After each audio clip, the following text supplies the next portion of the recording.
મોંઘા શિક્ષણના યુગમાં શ્રી છત્રપતિ શિવાજી રાજે વિચાર મંચ દ્વારા 500 વિદ્યાર્થીઓને વિનામૂલ્યે નોટબુક વિતરણ.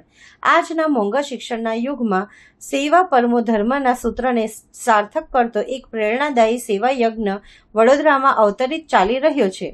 કોરોના કાળમાં શ્રી ગૌરવ રમાકાંત પવળેના વિચારથી શરૂ થયેલા પસ્તીદાનથી વિદ્યાજ્ઞાન અભિયાન અંતર્ગત ચાલુ વર્ષે સતત 6થા વર્ષે 500 જેટલા જરૂરિયાતમંદ વિદ્યાર્થીઓને વિનામૂલ્યે નોટબુકનું વિતરણ કરવામાં આવ્યું હતું.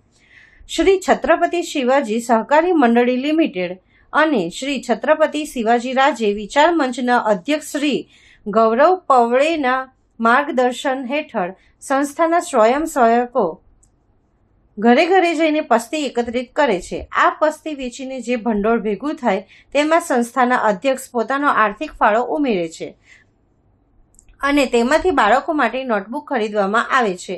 નકામી પસ્તીનો સદુપયોગ કરીને ગરીબ બાળકોના શિક્ષણનો દીવો પ્રગટાવવાના આ અનોખા ભગીરથ કાર્યને સ્થાનિક નાગરિકો અને સમાજના અગ્રણીઓ તરફથી ભારે બિરદાવવામાં આવી રહ્યું છે.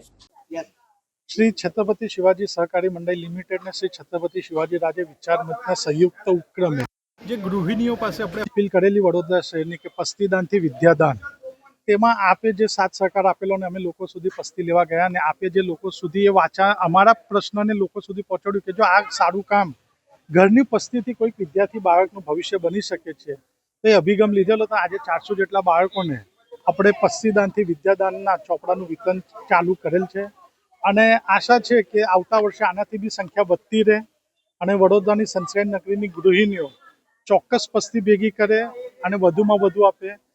આપણે આ જ કાર્યક્રમ આ જ રીતે હજી મોટા કેવી રીતે કરીએ તો એનું માર્ગદર્શન આપ મીડિયાએ અમને પૂરું પાડો છો, અમને સાથ સહકાર પૂરો આપો છો. એની માટે આપ સર્વ મીડિયાનો ખૂબ ખૂબ આભાર વ્યક્ત કરું છું કે જ્યાં લોકો ફોર્મ લઈ ગયા છે જે જરૂરિયાતમંદ છે. કે ઘણા 2-4 છોકરાઓ મેં પૂછ્યું તો કે ચાલતા ચાલતા એ લોકો ઠેઠ કોઈ કોઠીથી આવ્યું છે તો કોઈ આજવા રોડથી આવ્યું છે. એટલે વિદ્યાની જરૂરત બાળકોને છે ને આપની પસ્તી યોગ્ય બાળકના પાસે જાય છે જેથી આપણા ભારતનું ઉજ્જવળ ભવિષ્ય બને. અને આજે આ પુસ્તકોથી લઈને જે શિક્ષણ લેશે એને એની કિંમત હશે તો આવનાર જીવનમાં એ આપણા રાષ્ટ્રના નિર્માણમાં પોતાનું યોગદાન ઘણું સારું આલશે. એ હું આશા વ્યક્ત કરું છું. આપણા મીડિયાનો પુનઃ એકવાર ખૂબ ખૂબ મનથી આભાર વ્યક્ત કરું છું.